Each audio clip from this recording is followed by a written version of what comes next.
کوئی جواز پیش نہیں کیا جا سکتا کہ اس خداداد ملک پاکستان کے کروڑوں عوام کو مہنگائی کی آگ میں جھلسا دیا گیا. بے روزگاری نے کروڑوں افراد کو ایک وقت کی روٹی سے محروم کر دیا. ایک غریب متوسط گھرانے کے کماؤ فرد اگر بیمار ہو جائے، ایک غریب متوسط گھرانے کے کماؤ فرد اگر بیمار ہو جائے تو وہ اپنا علاج نہ کرا سکے. ماں باپ کے پاس اپنے بچوں کی تعلیم کے فیس ادا کرنے کے پیسے نہ ہوں اور دودھ پیتے بچے کے لیے وہ دودھ نہ خرید سکیں، تو پھر دن رات ریاست مدینہ کا ذکر کرنا میں سمجھتا ہوں کہ عمران نیازی اور اس کے ٹولے کو کسی طور پر بھی یہ زیب نہیں دیتا تھا. مگر ایک طرف یہ ظلم اور زیادتی، ہر روز پٹرول کا بم، ہر روز مہنگی بجلی بن کے گر رہی ہے، ہر روز بجلی مہنگی ہو رہی ہے، ہر روز ڈیزل مہنگا ہو رہا ہے، دال چینی آسمانوں سے باتیں کر رہی ہیں. جی ہر چیز شامل ہوگی نا. آپ مہربانی کریں ذرا میری بات سن لیں ذرا. تو اس صورتحال میں پشاور سے لے کے کراچی تک ہر گھر میں ماں اور باپ اور بیٹی اور بیٹا،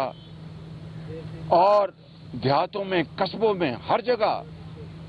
لوگ ہاتھ اٹھا کر رب ذوالجلال کے حضور سجدہ ریز ہو کر یہ دعائیں کر رہے ہیں کہ اے خدا ہمیں اس بدترین حکومت اور ایک ایسے سلیکٹڈ وزیر اعظم جس کو نہ مناسب گفتگو کرنی آتی ہے، نہ اسلامی اور مشرقی روایات کا اس کو پاس ہے، اور نہ ہی وہ اپنے اندر وہ اوصاف رکھتا ہے جو کہ کسی قوم کو مشکلات سے نکال سکے، بلکہ اس شخص کے اندر صرف انا اور میں نہ مانوں اور میں عقل کل ہوں اور میں افلاطون ہوں، کسی سے ہاتھ ملانا گوارا نہ کرے، اور احسان فراموش بدطینت